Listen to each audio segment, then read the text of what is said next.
দল চাপে ব্যাটিংয়ে নামলেন সাব্বির রহমান। একের পর এক বাউন্ডারি হাঁকিয়ে একাই জিতিয়ে দিলেন ম্যাচ।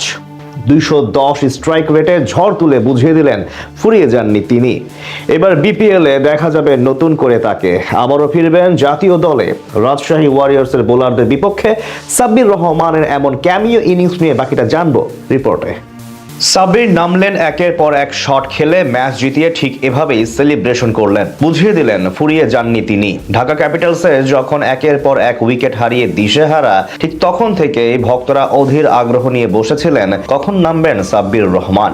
এরপর যখন ক্রিজে আসলেন চারদিকে তখন গর্জন শোনা যাচ্ছিল, আর ঠিক সেই মুহূর্তে চাপকে হাওয়ায় উড়িয়ে দিয়ে একের পর এক বাউন্ডারি হাঁকিয়ে ম্যাচ জিতিয়ে দেন ঢাকা ক্যাপিটালসকে।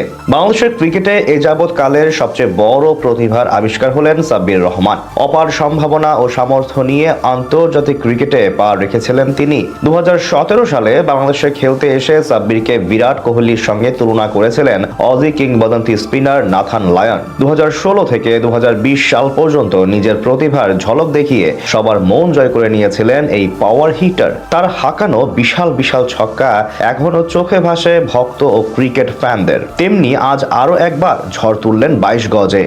সেখানে ব্যাট করতে নেমে প্রথম বলে ডট দিয়ে পরে একটি সিঙ্গেল ল্যান্ড সাব্বির। এরপর নিজের তৃতীয় বলে সন্দীপ লামিচনের পায়ের সামনে পড়া বল হাঁটু গেড়ে বসে স্লগ সুইপ খেলে ডিপ এক্সট্রা কভারের উপর দিয়ে 82 মিটার এক ছক্কা হাঁকিয়ে বাউন্ডারির খাতা খোলেন এই ব্যাটার। তখনই চারদিকে শুরু হয় গর্জন। গ্যালারিতে দর্শকরা সাব্বির সাব্বির বলে গলা ফাটানো শুরু করেন। এরপর 18তম ওভারের প্রথম বলে তানজিম হাসান সাকিবের বিপক্ষে আবারও ওই একই অঞ্চল দিয়ে আরো একটি বাউন্ডারি হাঁকান তিনি।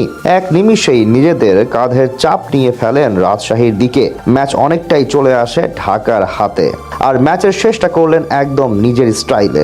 দলের তখন প্রয়োজন ছিল মাত্র 5 রান, আর সেখানে লং অফের উপর দিয়ে চোখ ধাঁধানো এক ছক্কা হাঁকিয়ে ঠিক রাজকীয়ভাবে ম্যাচ শেষ করেন এই পাওয়ার হিটার। সাব্বির যেন এমন একটা সুযোগের অপেক্ষাতেই ছিলেন। বিপিএল আসলো আর প্রথম ম্যাচ খেললেন, আর সেই সুযোগটাই কড়ায় গন্ডায় কাজে লাগালেন।